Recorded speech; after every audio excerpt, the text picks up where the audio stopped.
Will, the Josh Giddey love-hate tonight was kind of at a, I would say all-time level, but it's the same every single time. It's always high. 4 points, the 8 rebounds, the 9 assists, the 3 steals.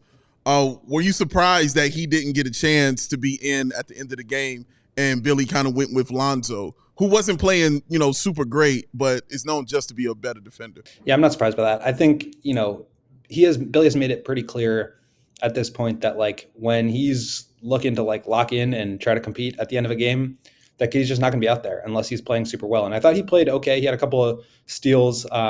He's got his runner working a little bit, and obviously he's going to be a good rebounder and make some good passes. Those are kind of the non-negotiables with him that he always does well. But it's more about are you going to get isolated in screen and roll against Jason Tatum every single time, or Peyton Pritchard, or whoever it is. I mean, they've got all these guys that can just kill you one-on-one, and you just can't have Giddey out there for that. And I do think Giddey provides a lot of value. He was positive in the plus minus. He kind of led that bench unit alongside Kobe with Jalen Smith, and they kind of mixed and matched wings there. It was Talon, it was Julian, it was Dalen Terry at one point. So I think that is a role where Giddey can be where Giddey can be successful. But the problem is that that's the role that Giddey asked out of OKC, because that's the one that they were going to give him there. And I think that's a big question that Stein was talking about as I just jumped on here and heard the last tail end of it.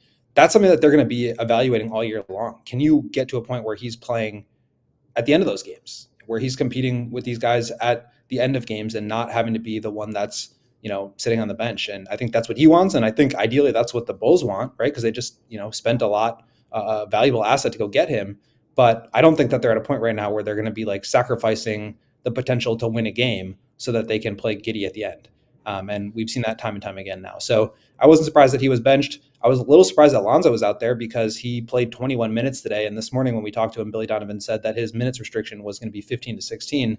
We asked him about a post game, and he said, look, we got clearance from medical. We asked them how he's doing at halftime. And obviously, you don't want to go too far above that, but 20 minutes is kind of what they were hoping to push him up to. And so I think that was always kind of in their kind of near-term sights for Lonzo. But I think if this is not a cup game that they have a chance to win, I do not think Lonzo is playing 20 minutes. So it was kind of nice to see him out there, and he was icing his wrist after the game. And I think there were probably some plays that he would have wanted back, but I thought he played really well. And it's tough when you're going against a team like the Celtics, because Billy was explaining that they try to prevent you from closing out by, just switching everything and forcing you to defend that way. And so the Bulls are trying to do that. And when you're switching, you got to have a guy like Lonzo out there, and you got to have a guy who can keep the ball moving and shoot threes on the other end. So long-winded way to answer that. I think, Lonzo is the perfect glue guy. He's a perfect connective piece. He defends, he shoots threes, he keeps the ball moving. And that's what you need in a lineup with Zach and Vooch.